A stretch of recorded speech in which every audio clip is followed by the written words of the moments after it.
نحمده ونصلي على رسوله الكريم اما بعد اعوذ باللہ من الشیطان الرجیم بسم اللہ الرحمن الرحیم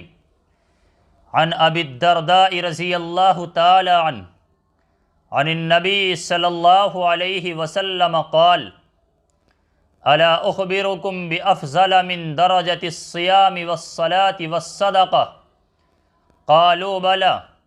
قال اصلاح ذات البین وفساد ذات البین الحالقۃ۔ محترم حضرات، یہ حدیث حضرت ابو الدرداء رضی اللہ تعالی عنہ سے مروی ہے۔ یہ صحابہ کرام میں بڑے اونچے درجے کے اولیاء اللہ میں سے ہیں، اور حضور اقدس صلی اللہ علیہ وسلم نے ان کو حکیم ہذہ الامہ کا لقب عطا فرمایا تھا، یعنی یہ امت محمدیہ کے حکیم ہیں۔ اللہ تعالیٰ نے ان کو حکمت عطا فرمائی تھی۔ حضرت ابو درداء رضی اللہ تعالیٰ عنہ روایت کرتے ہیں کہ ایک مرتبہ حضور اقدس صلی اللہ علیہ وسلم نے صحابہ کرام سے پوچھا، کیا میں تمہیں ایسا درجہ نہ بتاؤں جو نماز، روزے اور صدقے سے بھی افضل ہے؟ یہ حضور اقدس صلی اللہ علیہ وسلم کا انداز گفتگو تھا کہ جب کسی چیز کی اہمیت بیان کرنی منظور ہوتی تو صحابہ کرام سے خود ہی سوال فرمایا کرتے تھے تاکہ ان کے دل میں طلب پیدا ہو جائے۔ اگر دل میں طلب ہو تو اس وقت جو بات کہی جائے اس کا اثر بھی ہوتا ہے، اور اگر دل میں طلب نہ ہو تو کیسی بھی اچھی سے اچھی بات کہہ دی جائے، کیسا ہی اچھے سے اچھا نسخہ بتلا دیا جائے، بہتر سے بہتر تعلیم دے دی جائے، ان چیزوں سے کوئی فائدہ نہیں ہوتا۔ یہ طلب جو ہے بڑی چیز ہے۔ اس لیے بزرگان دین نے فرمایا کہ انسان کی کامیابی کا راز اس میں ہے کہ انسان اپنے اندر دین کی طلب اور دین کی باتوں پر عمل کرنے کی طلب پیدا کر لے۔ جب یہ طلب پیدا ہو جاتی ہے تو پھر اللہ تعالیٰ خود نواز دیتے ہیں۔ اللہ تعالیٰ کی سنت یہی ہے، یہ طلب ہی وہ چیز ہے کہ جب ایک مرتبہ انسان کے اندر پیدا ہو جائے تو پھر انسان کو چین لینے نہیں دیتی، بلکہ اس کو بے تاب رکھتی ہے جب تک انسان کو مقصود حاصل نہ ہو جائے۔ انسان کو چین نہیں آتا۔ اس کی مثال یوں سمجھیے کہ جب انسان کو بھوک لگ جائے، اور بھوک کے معنی ہے کھانے کی طلب، تو جب انسان کو بھوک لگی ہوئی ہوگی تو کیا انسان کو چین آئے گا؟ کسی دوسرے کام کو کرنے کو دل چاہے گا؟ جب کھانے کی طلب لگی ہوئی ہے تو آدمی کو اس وقت تک چین نہیں آئے گا جب تک کہ اس کو کھانا نہ مل جائے۔ اگر انسان کو پیاس لگی ہوئی ہے تو پیاس کے معنی ہے پانی کی طلب، جب تک پانی نہیں مل جائے گا اس وقت تک چین نہیں آئے گا۔ اللہ تعالی ہمارے دلوں میں دین کی بھی ایسی طلب پیدا فرما دے۔ جب یہ طلب پیدا ہو جاتی ہے تو انسان کو اس وقت تک چین نہیں آتا جب تک دین حاصل نہ ہو جائے، بلکہ بے چینی لگی رہتی ہے۔ حضرات، صحابہ کرام کا یہی حال تھا کہ ان میں سے ہر شخص کو یہ بے چینی لگی ہوئی تھی کہ مرنے کے بعد میرا کیا انجام ہونا ہے، اللہ تعالیٰ کے سامنے پیش ہونا ہے، اس کے بعد یا جہنم ہے یا جنت ہے، لیکن مجھے معلوم نہیں کہ میرا انجام کیا ہونے والا ہے۔ اس بے چینی کا نتیجہ یہ تھا کہ صبح سے لے کر شام تک معمولی کاموں کی فکر میں لگے ہوئے ہیں کہ معلوم نہیں کہ یہ کام اللہ تعالیٰ کی رضامندی کے مطابق ہے یا نہیں، کہیں اس کی وجہ سے ہم جہنم کے مستحق تو نہیں بن گئے۔ یہاں تک کہ حضرت حنظلہ رضی اللہ تعالیٰ عنہ حضور اقدس صلی اللہ علیہ وسلم کی خدمت میں آئے اور عرض کیا، یا رسول اللہ نافق حنظلۃ، اے اللہ کے رسول حنظلہ منافق ہو گیا۔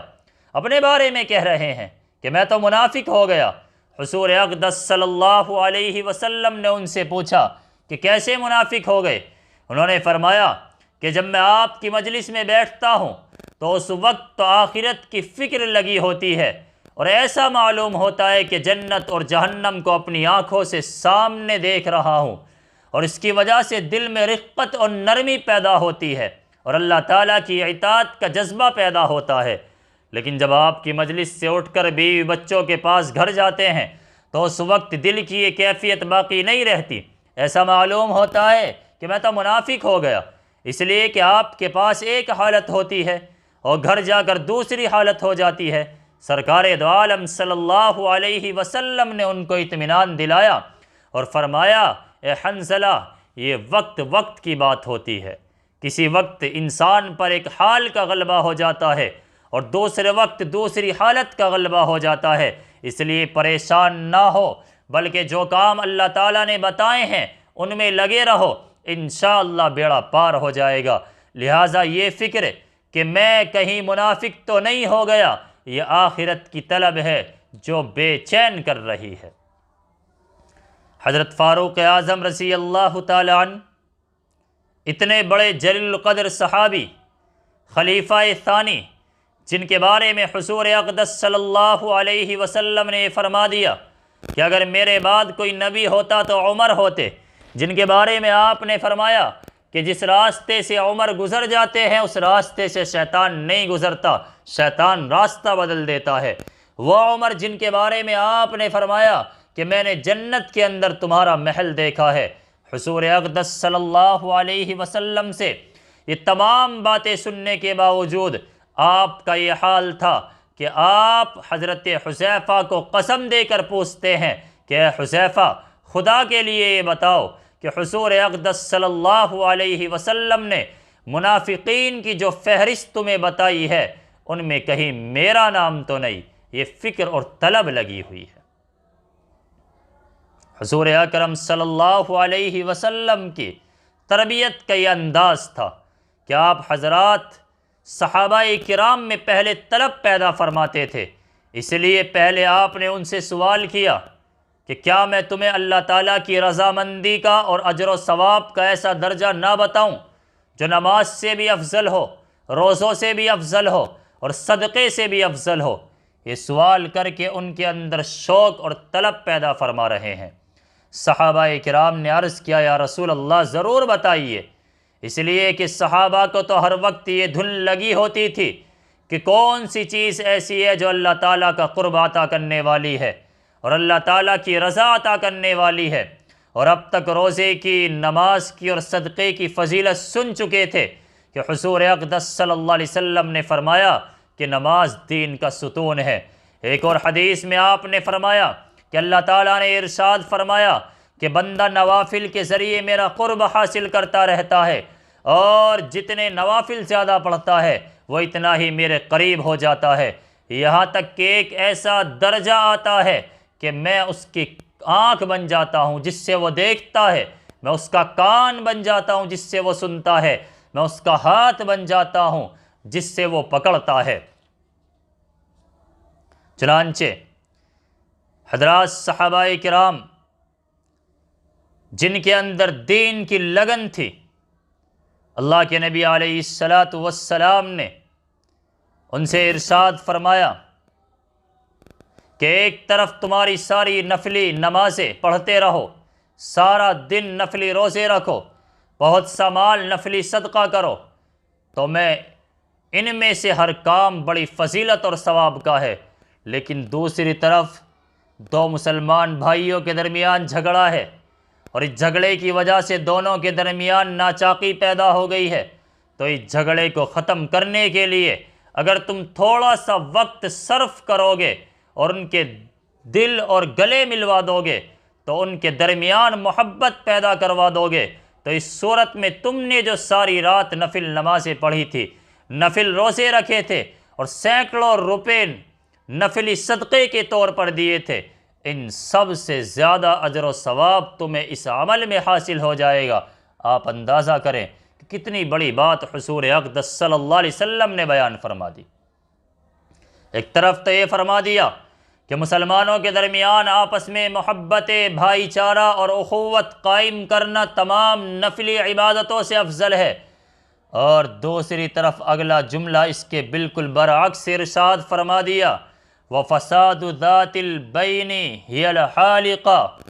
یعنی آپس کے جھگڑے، آپس کی نفرتیں اور آپس کی ناچاقیاں یہ مونڈنے والی چیز ہیں۔